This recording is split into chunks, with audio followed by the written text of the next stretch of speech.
Perfeito. Então, você, por exemplo, o Egito tinha rei. Depois passou a ter uma ditadura militar. Isso. Eles afrontam essa ditadura. Eles querem tomar o poder deles. Tá. Eles são ilegalizados, são presos, são expulsos. Aí a turma fica brava e toca eles de lá. Isso. Mas aí, em Gaza, é fundada em 87 como se fosse uma filial da Irmandade Muçulmana do Egito em Gaza. Com essa visão, a visão de tá havendo um zumbido de processo de paz, tá tendo conversas secretas de paz entre Israel e lideranças palestinas, que eram da OLP, da Organização para a Libertação da Palestina, que não eram religiosas, certo, fundamentalistas. E para se colocar contra isso, o movimento é fundado para se resistir. Por isso que chama movimento de resistência. Resistir a quê? Resistir a qualquer tipo de acordo, resistir à presença de Israel na região, resistir à presença de Israel. Qualquer tipo de acordo? Qualquer tipo de acordo. Tem uma coisa que, assim, Bola, eu fico aqui, eu tô tentando manter a posição de entrevistador também. Não, mas você pode falar, lógico. Não, tá louco? Não, tô falando pra não tomar partido, porque eu sou judeu também. Você é judeu, verdade. Então eu vou tentar ficar o máximo de neutralidade aqui possível. E como judeu, a gente tem medo, né, André? Mesmo o André, que é um cara... Medo de? Medo de sumir, né, cara? Porque é um povo... Ah, entendi. É um povo... Já é perseguido há muito tempo. É um povo realmente perseguido há muito tempo, assim. Não é colocando papel de vítima, é estudar a história. Teve o nazismo, teve não sei o quê. Então, a minha parte, imagina, o cara, ele tem uma visão que ele estudou isso. Eu sou um comediante e às vezes eu respondo à comunidade judaica coisas pontuais. Você come carne de porco? Como? Só linguicinha, André. Só a linguicinha. Só a linguicinha quando vem apimentada, que aquela não dá pra resistir. Sem julgamento. Sem julgamento. Boa, André, isso aí. Cheeseburguinho também, André, de vez em quando. Eu já tô parando porque minha futura esposa é kasher, então... então não pode. Não vai. A minha esposa é católica, mas eu tô resolvendo esse ponto aí. Eu vou botar ela na... O kasher tem que comer comida específica, né? Exatamente. Entendi. Vou nada, ela que vai... É mais fácil ela me mudar pra Umbanda do que o contrário. Mas enfim, André, vamos voltar. Mas o que eu digo é assim, eu, como comunidade judaica, às vezes, por exemplo, a gente teve o caso de uma comediante que fez umas piadas com o judeu, a comunidade me procurou. A menina é judia ou não? Não, alemã. Alemã. E aí fez umas piadas com estereótipo de nazista, não sei o quê. E aí eu lembro dessa comediante. Eu defendi ela, porque defendo até hoje. Falo, foi uma piada, calma aí, não precisa... Quanto mais você se mostrar... Porque a turma ficou brava. Ficou brava. Eu falei, quanto mais você se mostrar ferido por uma piada, mais você dá luz a um assunto. E vieram cobrar de você, Rabin? Não, vieram perguntar pra mim o que eu achava. Entendi, Eu falei, não, jamais, é uma piada é piada e tá tudo bem. Tá.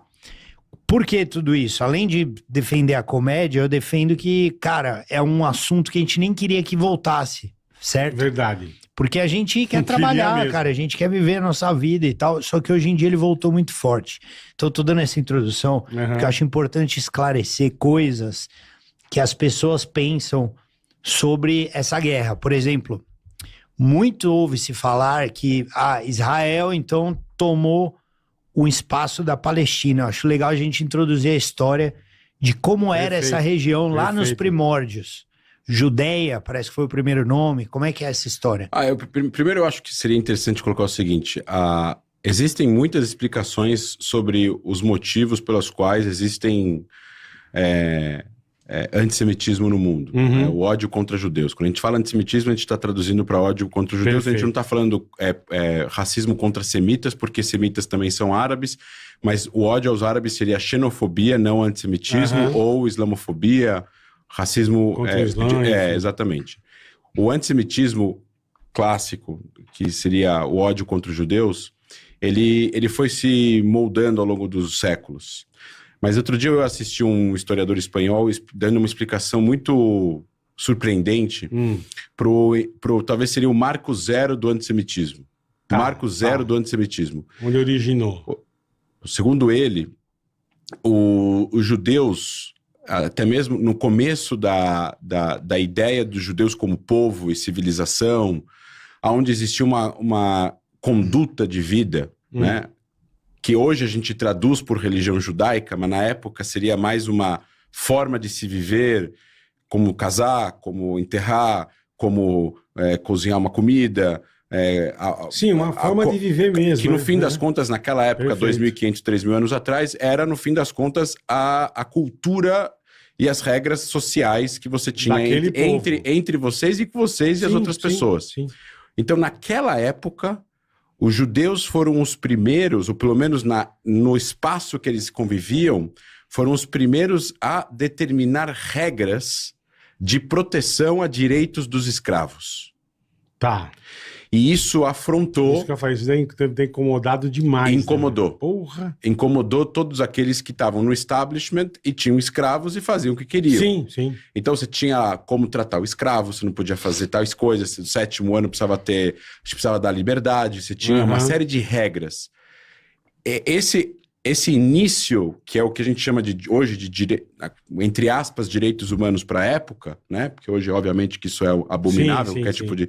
Mas naquela época isso foi visto como algo que afrontava o sistema, a burguesia, a realeza e todos aqueles que... Tentaram dar alguns direitos para os escravos e aí a turma pegou mal. Exato. Os faraós. É isso que começa, aí que começa toda a ideia no início de antissemitismo. E aí vai indo... Você tem vários tipos de formatos. Eles eram odiados por causa dessa ideia, depois eles foram odiados por causa da sua vanguarda em ideias que acabavam protegendo a população ou os interesses da população em detrimento dos interesses dos poderosos.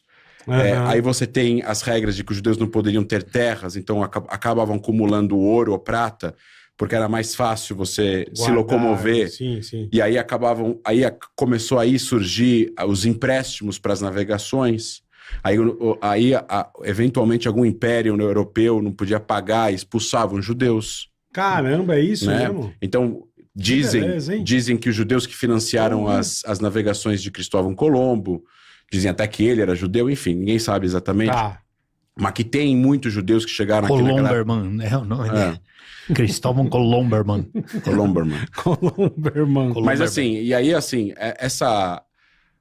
a história da região está composta de impérios, conquistas, destruições. Aquela região é a região mais antiga habitada do planeta, né? Tá. Estamos falando do norte da África, a ligação do norte da África com a Ásia, que é justamente a fronteira hoje de Israel com a Península do Sinai, é a fronteira que liga o continente africano ao continente asiático.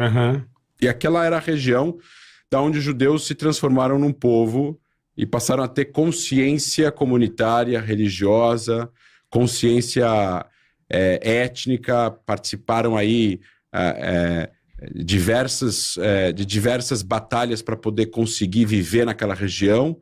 Isso estamos falando há milhares de anos atrás. Sim, sim. Esse tipo de história é uma história que é baseada em pouquíssimas... apesar de ter muita arqueologia, é baseado muito em história religiosa e tradições culturais. Certo. É diferente da história do nazismo ou da história do que aconteceu há 10 anos atrás ou 20 anos atrás, que você tem mais como comprovar essa história. Então, essa história ela é colocada às vezes como uma história mística, como uma história que tipo, você pode acreditar ou não pode acreditar e tudo mais. História da carochinha. Então, muitas pessoas que tentam desvirtuar o que aconteceu na região há 3.000 anos não começam a contar o que aconteceu há 3.000 anos. Começam a contar a partir de um marco que seja conivente com... Exato, que combine e conivente... Né? No caso, e conveniente com a narrativa que ele está colocando. Então, na hora que você coloca assim, não, mas Israel, em 1933, aquela região era a Palestina. As pessoas escutam e falam assim, então existia um país chamado Palestina? E Israel invadiu. Aí, em 48, Israel é fundado dentro da Palestina, então tá errado. Mas não. Em 33, assim como em 22, assim como antes, aquilo era o nome da região. Tá. Não de um país. Foi dado pelos romanos, né? Não, o nome Palestina veio de Síria Palestina e terra dos filisteus, dado pelos romanos quando eles destruíram Jerusalém em 70 depois de Cristo. De novo, essa é a história que a gente conhece. A gente pegar agora livros de história de 2.000 anos atrás, é isso que vai aparecer. Vai aparecer isso, perfeito. E de novo, o nome se remete a um povo da ilha de Creta, que eram helênicos, que invadiram a região do Mediterrâneo, na costa, que hoje é Israel, e lutaram contra os hebreus. E aí eram os filisteus, ou Plishtim em hebraico, Filistim, que é invasores em hebraico. Perfeito. Plishtim é invasão. Lifrosh é invadir. Uhum. E aí vem de invasor e tudo mais. E aí o nome vira Síria-Palestina. Os romanos, naquela época, assim como todos os outros impérios, eles mudavam os nomes das regiões, violavam as mulheres para quebrar a cultura local, quebrar as tradições da linha masculina. Cortar isso. Exatamente. Né? E aí eles mudaram o nome da região de Judéia para Síria-Palestina. Hoje a gente está falando da região de Jerusalém, as montanhas em volta de Jerusalém, não todo o país. Um pedaço. Então, o Império Otomano, se a gente voltar antes do Império Otomano, a gente está em 1500. Então, vamos colocar o Império Otomano controlou a região do norte da África e Oriente Médio por 500 anos em vários formatos e tamanhos diferentes. Uhum. Mas o último Império Otomano, que durou uns 200, 300 anos, eles controlaram a região da Palestina. Aquilo tudo era uma coisa só. Síria, Líbano, Jordânia. Tudo um terreno não existia divisão geográfica. Entendi. Existiam povos morando em várias regiões. Existiam regiões mais inóspitas e regiões menos inóspitas, porque a gente está falando de um lugar, de uma era onde não tinha quase nenhum tipo de transporte de pessoas. Existia uma série de secas naquela região. Estamos falando desértico, né? Muito desértico, ou existia muito pântano e tudo mais. Tá. Então, as pessoas viviam perto dos rios. Perfeito. Então, aonde tinham mais pessoas? Damasco, você tem perto do mar, perto lá na fronteira entre Síria e Turquia, o Cairo, Alexandria, cidades grandes, você tem Rio Nilo, muito importante e tudo mais. Então, a região da Palestina era mais... Eu não estou falando que não era habitada, para ninguém colocar aqui, pegar um corte meu aqui falando que não tinha ninguém. Ele falou que não é habitada, Tinha gente morando lá, mas tinha muito pouca gente comparado com se você fosse para o norte ou para o sul da região. A região onde está Tel Aviv era um deserto. Tá. Deserto. Tinha lá Yafa, era um vilarejo pequeno, tinha 5 mil, 10 mil pessoas. Jerusalém, em 1860, tinha 10 mil pessoas.